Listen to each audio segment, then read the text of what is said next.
नमस्कार साथियों, मैं हूं जितेंद्र कुमार। राम मंदिर में प्राण प्रतिष्ठा को लेकर के भारतीय जनता पार्टी और आरएसएस ने अपनी पूरी ताकत लगा दी। उनकी अपनी ही ताकत कहीं से भी कमजोर नहीं है, कम नहीं है। तरह तरह की संगठन भी बने हुए हैं और उन सारे संगठनों में प्रभारी से लेकर के मंत्री के रूप में महत्व पाए हुए लोग दिन रात लगे हुए हैं। लेकिन संघ भारतीय जनता पार्टी की यह ताकत दूसरी वजह से भी बड़ी हो जाती है, जिसकी वजह से मीडिया हाउस का इतना बड़ा खेमा हो, वह किसी भी घटना को राष्ट्रीय बना सकता है, घर घर तक उसे पहुंचा सकता है। चाहे तो किसी भी घटना को लोगों के नजर से छिपा भी सकता है, गायब भी कर सकता है। भारत नहीं, दुनिया के सभी देशों के भीतर जहां भी भारतीय होते हैं, रहते हैं, वहां से राम मंदिर की संबंधित किसी न किसी प्रकार के कार्यक्रम भी हो रहे हैं। इन सभी के पीछे संगठन की कितनी बड़ी मशीनरी काम कर रही है, कितनी बड़ी खेमा काम कर रही है, इससे कोई बेखबर नहीं रह सकता। अमेरिका के ह्यूस्टन शहर में कार रैली निकाला जाता है तो उसके ऊपर एक पोस्टर दिखाते हैं, उसमें लिखा जाता है अयोध्या श्री राम मंदिर सेलिब्रेशन। उन आयोजन में सभी लोगों को, उन लोगों को बुलाया जाता है जिनको टेस्ला कार होता है। कहा जाता है हिंदू सेंटर के भीतर 21 जनवरी को होने वाले उत्सव के भीतर शामिल हो। नॉर्थ कैरोलिना में टेस्ला धारक लोगों को भी बुलाया जा रहा है। राम की भक्ति के साथ साथ टेस्ला का क्या संबंध है, लेकिन ये सारी चीज देखिए कि उत्सव का रूप देने के लिए किस किस प्रकार का आइडिया और आइटम की खोजें की जा रही है। खबरों में सारी चीज छप रही है कि आरएसएस ने उत्तर प्रदेश के सभी घरों में अक्षत और निमंत्रण पहुंचाने के लिए 5 लाख कार्यकर्ता उतारने का फैसला कर दिया। उत्तर प्रदेश के भीतर संघ के पास 5 लाख अगर कार्यकर्ता है या फिर नहीं है, इस बात की पुष्टि तो हम नहीं कर सकते, लेकिन इस बात के लिए आश्चर्य जरूर हो सकता है कि वाकई में सच में 100% घर में संघ के कार्यकर्ता अक्षत लेके जा रहे हैं। पहले ये दोनों खबरों की आपको एक तस्वीर दिखाते हैं कि एक खबर है उत्तर प्रदेश के हर गांव शहर में पहुंचने के लिए संघ के पास 5 लाख कार्यकर्ता उतारे गए। दूसरी खबर कहते हैं कि गाजियाबाद के 8 लाख घरों के भीतर अक्षत लेकर के पहुंचने के लिए 10,000 टोलियां बना दी गई है। अब आगरा से वीडियो निकल करके आता है, उस वीडियो के भीतर बताया जाता है भाजपा युवा मोर्चा बड़ क्षेत्र के मंत्री गौरव राजावत गली गली में यूपी में जाकर के अक्षत बांटते हैं। साथ में एक कैमरा होता है और भारतीय जनता पार्टी का राजनीतिक झंडा नहीं होता है, राम ध्वज को लेकर के इस बार भारतीय जनता पार्टी के कार्यकर्ता यूपी के अंदर घूम रहे हैं। हम आपको उस वीडियो को तो नहीं दिखा पा रहे हैं, लेकिन इस तरह के जो टोलियों में अगर जो वहां रामधुन बजता है, उस वीडियो के भीतर जोर जोर से गाने बजते हैं, जो एक फोटो के देख करके आप समझ सकते हैं। लेकिन क्या सच में 5 लाख कार्यकर्ता उत्तर प्रदेश के हर गांव, हर घर पे अगर जा रहे हैं? अगर किसी संगठन की इतनी बड़ी क्षमता है और पहुंच है, तो फिर उसकी पूरी गतिविधियों को अच्छे से समझना चाहिए। खबरों के भीतर एक वो चीज और होता है कि संघ के 5 लाख कार्यकर्ता घर घर पहुंच करके 22 जनवरी को दिवाली मनाने की अपील करेंगे। 5-5 की टोली में आरएसएस के कार्यकर्ता उत्तर प्रदेश के 22,000 गांव के हर घर के भीतर जाएंगे।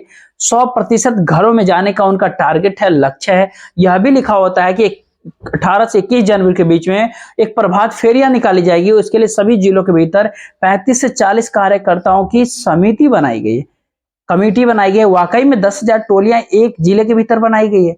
एक जिले के भीतर भारतीय जनता पार्टी और संघ के पूरे ढांचे के भीतर इतने लोग कार्य करते हैं, ये सवाल किया जा सकता है। लेकिन इस बात का किसको अंदाजा है कि भारतीय जनता पार्टी और संघ किस स्तर पे लोगों को जोड़ने का काम करते हैं? एक उदाहरण पूर्व कानून मंत्री रविशंकर प्रसाद के ट्वीट ने किया था। उस ट्वीट का संबंध राम मंदिर की तैयारी से नहीं हुआ, लेकिन इस बात से उनका पता चल जाता था कि भारतीय जनता पार्टी किस तरीके से व्यवसाय की पूरी खोज कर लेती है और उसको अपने दायरे में लाने के लिए नए नए पद को सृजित करती है। रविशंकर प्रसाद लिखते हैं और उन्हीं का लिखते हैं, आगामी 12 जनवरी को भारतीय जनता पार्टी युवा मोर्चा द्वारा स्वामी विवेकानंद जी की जयंती व राष्ट्रीय युवा दिवस के अवसर पर आयोजित युवा समागम सह जनप्रतिनिधि सम्मान समारोह के निमित्त बैठक के भीतर सम्मिलित हुआ। बैठक के भीतर पटना के सम्मानित शिक्षाविद, हॉस्टल संचालक, लाइब्रेरी संचालक एवं लॉज संचालक एवं छात्रों से मुलाकात हुई। लाइब्रेरी संचालक, हॉस्टल संचालक, लॉज संचालक का संबंध जो है उन जगहों से है जहां पर युवा कोचिंग करते हैं, अपनी पढ़ाई करते हैं और रहते हैं। उन जगहों के ऊपर भी भारतीय जनता पार्टी पहुंच चुकी है। वहीं पर एक सवाल होता है, अगर विपक्षी दल की सरकार अगर अपने किसी कार्यक्रम के भीतर आने के लिए लाइब्रेरी संचालक को, हॉस्टल के संचालक को अगर बुला ले तो वो पहुंचेंगे, मगर भारतीय जनता पार्टी विपक्ष में रहते हुए इन सभी को बुला सकते हैं और बुलाएंगे तो फिर इनको जाना पड़ेगा। शायद ही भी कोई इतना हिम्मत कर पाए कि बुलाने पर मना करे। संघ और भारतीय जनता पार्टी गली गली केवल नहीं पहुंचते हैं, ईडी और आयकर विभाग का इनकम टैक्स अधिकारी भी गली गली के अंदर घुस चुके हैं।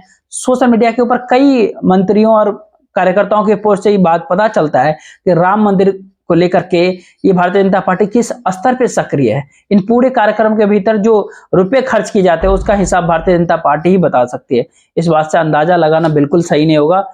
कई तरह के सोशल मीडिया पे म्यूजिक वीडियो क्रिएट किए जा रहे हैं, हर दिन कोई ना कोई भगवान राम जी को लेकर के गाना क्रिएट किया जा रहा है, उसको पोस्ट किया जा रहा है। इन सबों के बीच भारतीय जनता पार्टी और संघ का कहीं ना कहीं तंत्र काम कर रहा है, या सच में लोग अगर इतने उत्साहित है कि अपने आप कर रहे हैं, हो सकता है जब तक इसका कोई ठोस जवाब नहीं ढूंढ लेते तब तक कुछ भी कहना थोड़ा मुश्किल होगा।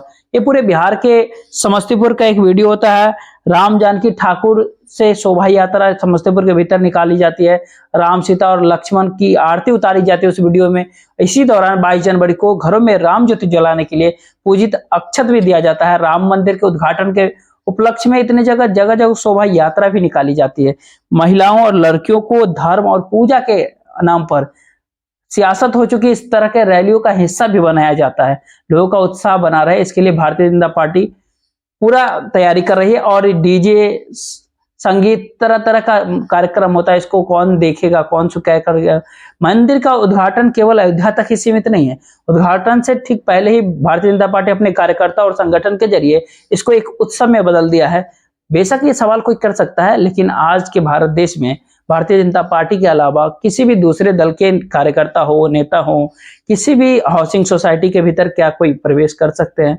भले उनके कार्यक्रम का नाम हो, कुछ भी हो, अपने पूरे कार्यक्रम को लेकर के क्या कोई दूसरे विपक्षी दल के लोग इतने हाउसिंग सोसाइटी के भीतर जा सकते हैं क्या? और इनको प्रवेश करने अगर दिया जाएगा तुरंत ही इसकी बात के लिए विरोध शुरू हो जाएगा। लेकिन संघ के कार्यकर्ता पहुंच रहे हैं, राम मंदिर के नाम पर दूसरे संगठन भी पहुंच रहे हैं, बिना कुछ कहे उनको हाउसिंग सोसाइटी के भीतर जो है बुलाया भी जाता है, कार्यक्रम करने भी दिया जा रहा है। बेंगलुरु के एक सोसाइटी के भीतर इतने लोग बाहर बुलाए जाते हैं, घरों के बाहर बुलाए जाते हैं। अगर कांग्रेस के कार्यकर्ता इसी राम मंदिर के अक्षत को लेकर के इन्हीं सोसाइटियों के भीतर अगर पहुंचेंगे तो सभी को तुरंत इस बात की याद आएगी कि रहने की जगह हो, आप यहाँ राजनीति नहीं कर सकते हैं। लेकिन लोग भारतीय जनता पार्टी की राजनीति का धर्म का काम मानकर कहीं ना कहीं स्वीकार करती है और हाउसिंग सोसाइटी के दरवाजों पर मंदिर का स्टिकर फिर से लगा देता है। सवाल होता है कि क्या इन सभी को डॉक्यूमेंट किया जाता है? ऐसा तो नहीं कि हमारे जो भी नजदीक में आसपास में जो कुछ भी हो रहा है उसको जानबूझ करके अनजान बनते हैं।